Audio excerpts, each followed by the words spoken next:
Hello students, this is Matthias again. This is a video lesson for Language Lab, Intermediate Language Lab.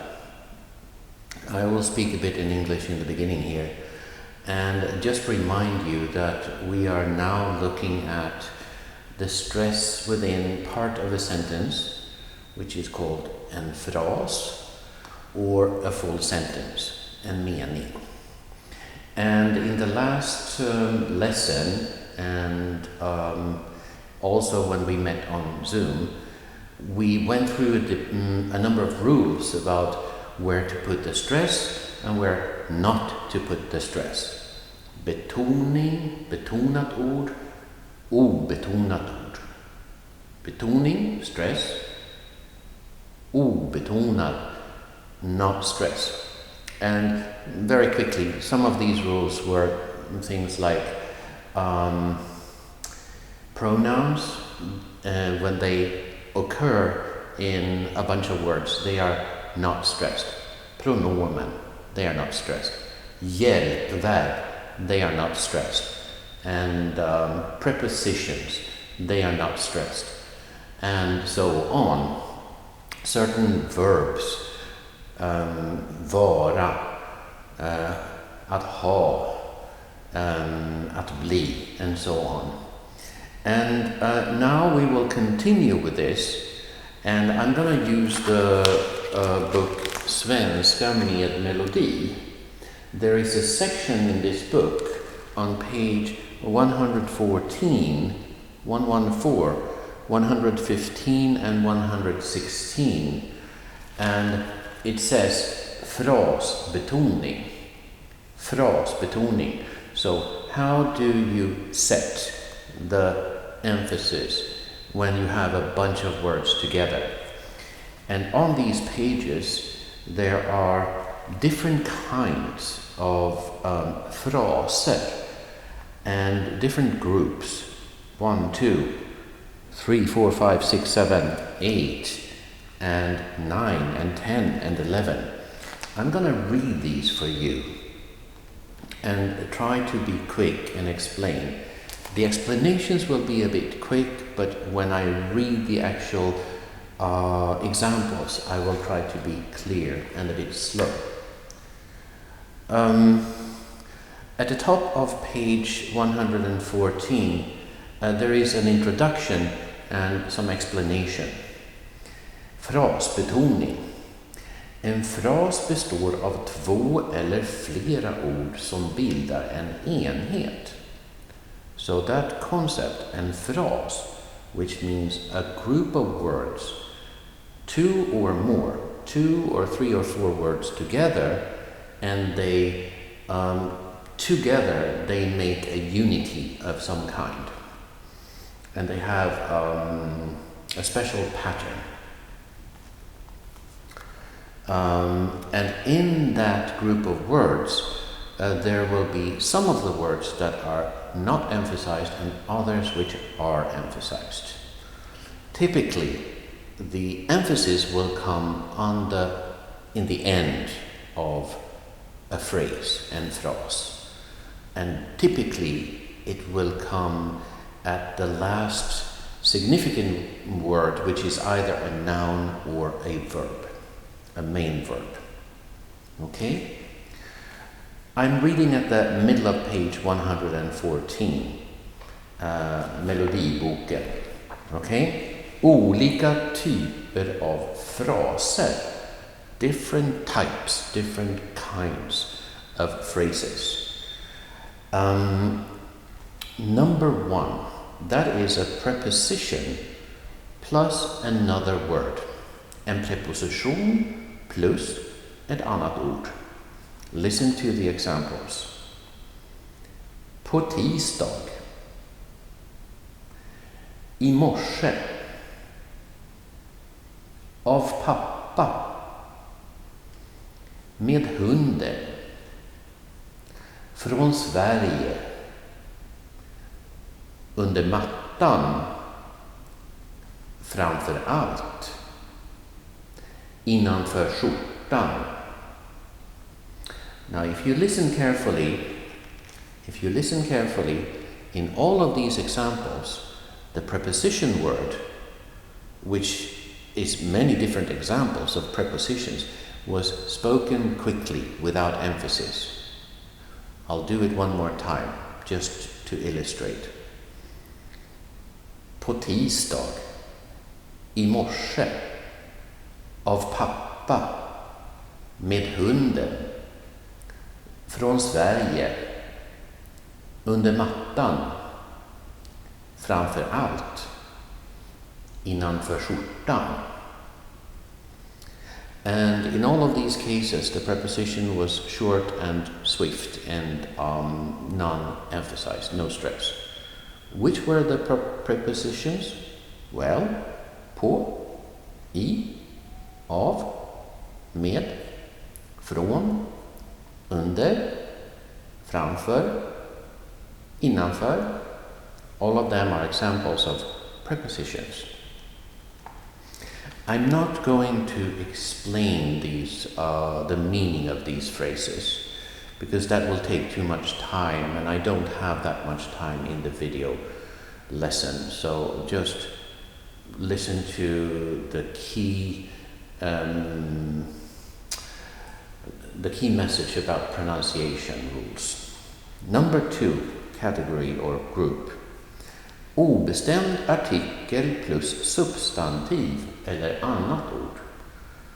Obestämd artikel, that is en or ett. And we know that from before. Listen to this. And you know that obestämd artikel, the article, is not emphasized. En film, en uppgift, ett yrke, ett bibliotek, ett ansikte, en ordbok, en svensk, ett kylskåp.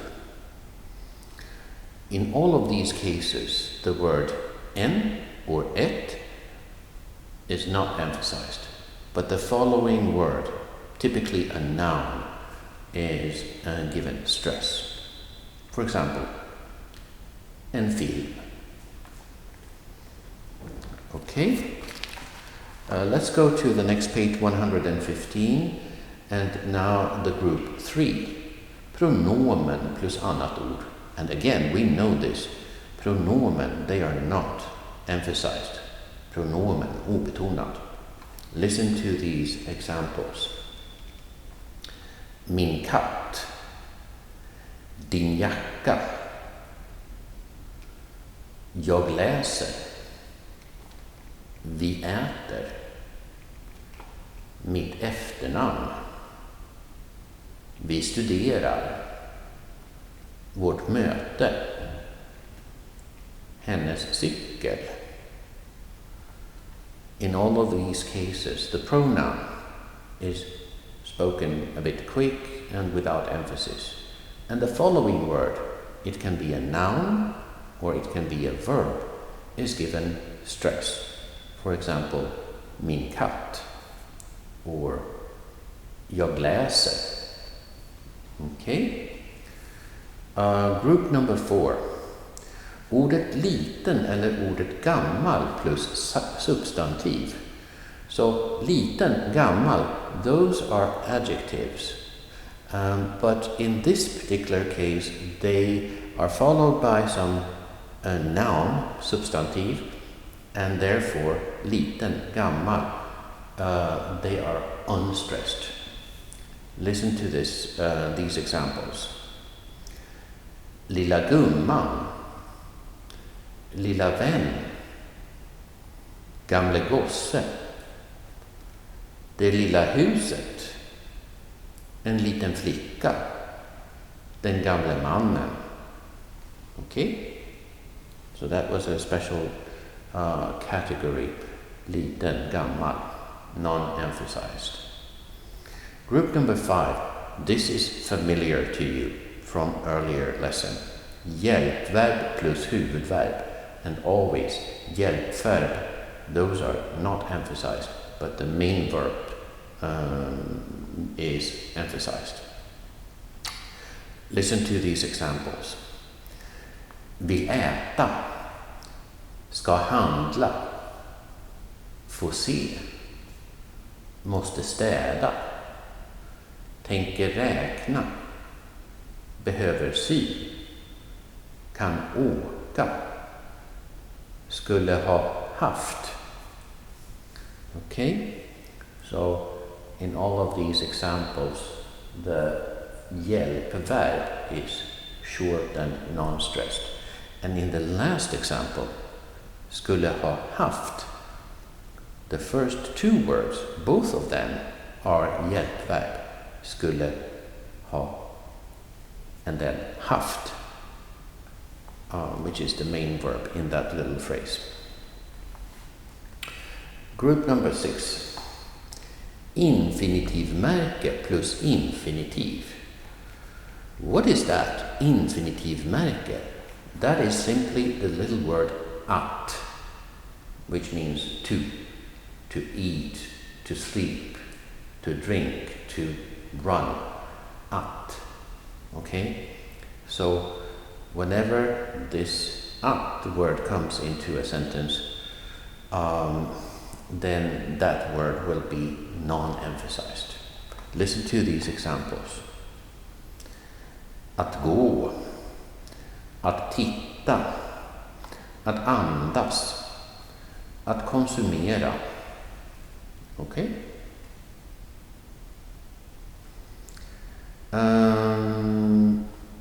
Then it becomes a little bit complicated in group 7. The rule says verb plus ett eller flera andra ord. A verb, a main verb, plus one or a couple of other words. And often these examples, when I look at them, they are sort of very frequent expressions, and they are all often some basic activity and then something else is happening. Listen to the examples and try to understand.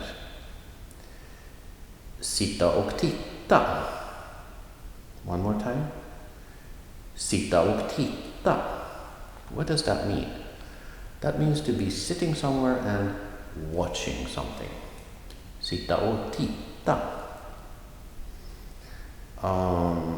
Next example. Läsa böcker. Läsa böcker. Remember the basic rule of a phrase and phrase, betoning. Typically, the emphasis comes on the last significant word. One more time. Läsa böcker. Gå på bio. Dricka kaffe. Handla mat. Lyssna på radio. Fylla år. Äta frukost. Okay? Just to make it a little bit more clear, let's pick two of them and I make up some other examples. Look at the example, dricka kaffe. Dricka, non-emphasized. Kaffe, emphasized. Dricka kaffe. But you can push away that word kaffe and put something else there. Dricka öl. Dricka mjölk. Dricka vatten. Dricka soju. Dricka vin. You see the pattern? Always the first verb, the first word and the first verb is quick and unemphasized. And then all those different nouns, kaffe, öl, mjölk, vin, and so on. There comes the emphasis. Another example here, the last one, äta frukost. Äta frukost, to have breakfast. You can keep the verb äta and then put something else in there. Äta lunch. äta middag. Same pattern. The äta is short, and then comes the main noun, which is given the emphasis. Then we have group number 8. That's called lexikaliserade uttryck. This one too is a little bit difficult to explain, but let me try. Uttryck means an expression. Lexikaliserat uttryck, it's a set phrase, a set expression, something that has so frequently been used that it becomes a sort of unity phrase. And also it gets a special meaning. Listen to these examples. Jorden runt. Jorden runt. That means around the world. Jag ska resa jorden runt. I will travel around the world. Next one. Dagens rätt. Dagens rätt. That means the meal of the day in some restaurants. Täppt i näsan. Täppt i näsan. That means to have a stuffy nose. You cannot breathe through your nose. Täppt i näsan. Kniv och gaffel. Kniv och gaffel. That's when you eat. You have a knife and a fork. They are set. They come together. Kniv och gaffel. Next one. Tur och retur. Tur och retur. That means a two-way ticket or a two-way travel. Ont i halsen. Ont i halsen means to have a sore throat. Öppet hus. Öppet hus. That means to when an organization or a club chooses a specific day to let the general public come and visit them. Upp och ner. Upp och ner. That means upside down. Flip side up. Upp och ner. Okay? So these are set expressions. Frequent, and just when you say them, everyone knows that, oh, that means something, special. Let me pick one of them. Ont i halsen, meaning sore throat. You can make other examples from that. Ont i huvudet. Ont i magen. Ont i ryggen. And so on. And so when you put these words together, you will get a special rhythm, and no emphasis in the beginning, but then boom, in the end you get the emphasis. Ont i halsen. Okay? Then let's turn the page. Number 9. The page number is 116. And we are still in melodiboken. 116, and the group number 9, namn, meaning proper names, like a person's name, or a building's name, or an organization's name, or something. And again, the second part will always get the emphasis. Listen to this. Alfred Nobel. One more time. Alfred Nobel. Astrid Lindgren. Olof Palme. Ingmar Bergman. Göta kanal. Dagens Nyheter. Röda torget. Vita huset. So the first words, they are all names of persons, like Alfred Nobel, you know him. The lower string of words, those are all names of places. Or Göta kanal, that is a canal system in Sweden. Dagens Nyheter, that is the name of a newspaper in Sweden. Röda torget, that is the Red Square in Moscow in Russia. Vita huset, that's the White House in Washington DC. Then comes group number 10. And you have there sorter och mått. What does that mean? Sorter means kinds, like different kinds, or categories. And then mått, that means measurements. So it can be weight, or it can be volume or something. And the pattern is that the beginning of the phrase is not emphasized, and then comes the noun typically, and the noun will get the emphasis. Listen to these examples. En liter mjölk. One more time. En liter mjölk. En liter mjölk. Next example. 2 kilo potatis. 2 kilo potatis.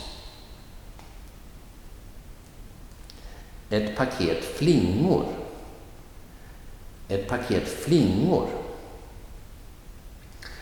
Ett paket flingor means a package of cereals, like, cereals, cornflakes for having yogurt or breakfast or something. Ett paket flingor. En nypa salt. En nypa salt. What is that? It means a pinch, between your fingers, a pinch of salt.